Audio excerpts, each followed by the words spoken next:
Story begins not on this high note. Mental Health decided to close Mass Mental. The land it sat on was deemed too valuable for service in the public sector. Rehabbing the building would be next to impossible. The cost would be astronomical. It was announced in the old gymnasium on site. Hundreds of people attended this announcement. Cliff Robinson, in his opening remarks, this is 20 years ago. Cliff Robinson, in his opening remarks, told the gathering there that they would have to accept the closing of Mass Mental Health Center. The building was in collapse and the audience would just have to accept that.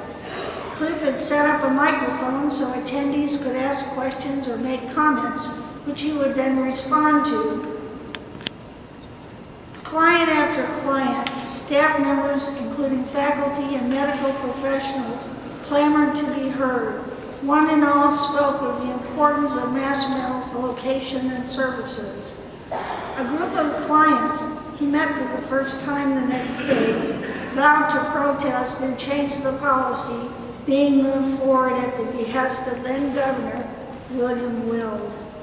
We called ourselves the Committee to Save Mass Mental. Mr. Buffett, then director of the Fenwood Inn, reserved the chapel for our meeting times. Then, over coffee and donuts, we were off and running. Here are some of the things we did. We contacted radio shows that then came to the site to interview us. Allison Bass of the Globe wrote about the client-led actions being taken. We had buttons made that said Mass Mental giveaway, no way. Mary Lou Sutters, then commissioner, came to hear our point of view in the old library. We shared our hopes, the things about Mass Mental that would be lost if the services, faculty, and researchers were split up into various settings around the city. We began to publish a Mass Mental Health Center newsletter in which we interviewed clients and staff, including psychiatrists, to draw our community together. Carolyn Ingalls had some of us appear on her cable TV show more than once. We published an op-ed piece in the Globe called Mass Mental Helped So Many. We spent time lobbying and partnering with the legislature. We were able to present our cause articulately.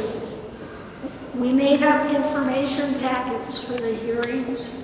We were very effective. After all, we clients were experts on the quality of care at Mass Mental Health Center. We formed a consumer advisory board that met regularly to ensure that the best care continued during our stint at Shattuck.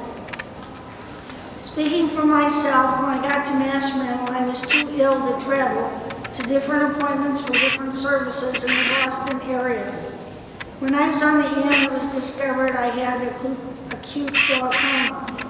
A staff member would have to sit with me in the doctor's waiting room because I couldn't stop singing, talk and sang to people, total strangers. Many of them laughed, but some were frightened. I, along with other clients, shared many positive experiences in the old Mass Mental. The Fenwood Inn was always putting on dances, plays, parties, trips to area concerts, and a theater group, barbecues in the old courtyard. My first Christmas away from my mother, I spent at the Fenwood Inn. Excuse me. Mr. Buffett had brought in a tree, and it was a beauty. Cranberries and popcorn, oranges with cloves. I had promised my mother, after my father died, that I would always be with her at Christmas. Instead, I found myself at the Fenwood Inn. Ron Champeau, a psychiatric nurse par excellence, brought in a tape player and regaled us with carols. Sinatra sang, "I'll Be Home for Christmas." I believed at the time he was singing just to me. It made me cry, but it also made me happy. All of us received little presents under the tree. Mine were pink stretchy slippers, the kind one size fits all. Until I was given Closeville at Mass Mental in December of '93, my life was a constant shambles, and that's putting it mildly. Every job I got, every relationship I had, the most basic elements of self-care. Preparing food and remembering to eat it on a regular basis. Doing the laundry, even taking showers. I was so scared of the movie Psycho. All these simple things were out of reach for me, and I couldn't understand why. I did not accept, even at the age of 36, 30 years ago, that I even had a mental illness. I had first been diagnosed with schizophrenia at the age of 16 in 1964. At that time in Mississippi, the treatment was horrendous. The side effects from treatment were as debilitating as the disease.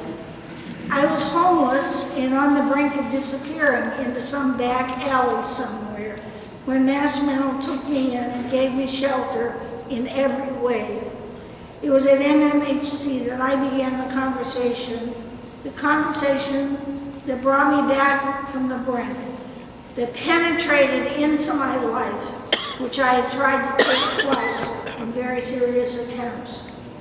The closer was key, but the long slog of work to be done was done with the aid of therapists, mostly social workers, who sat with me once a week for years, helping me grow and helping me grow up. From these efforts, I was able to craft a life, not just in survival mode.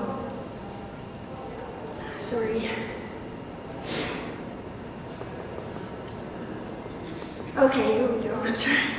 From these efforts, I was able to craft a life, not just in survival mode, but a life I would not trade for anyone's. As they say in 12-step groups, I have found a life second to none.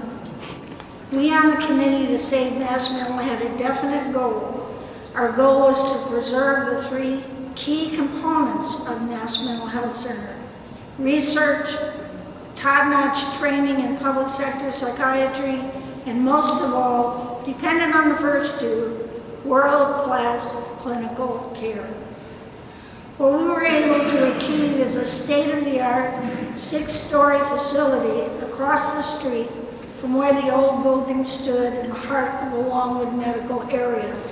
A new building housing the Fenwood Inn is a 5-minute walk from the main building and is breaking new ground in treating homeless people with mental illnesses whose symptoms are too severe for generic emergency shelters. As advocates, we face many new challenges.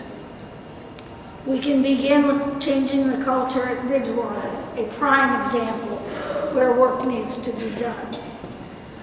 What we've demonstrated is that working together, we can successfully improve the quality of life for people with mental illness. Thank you.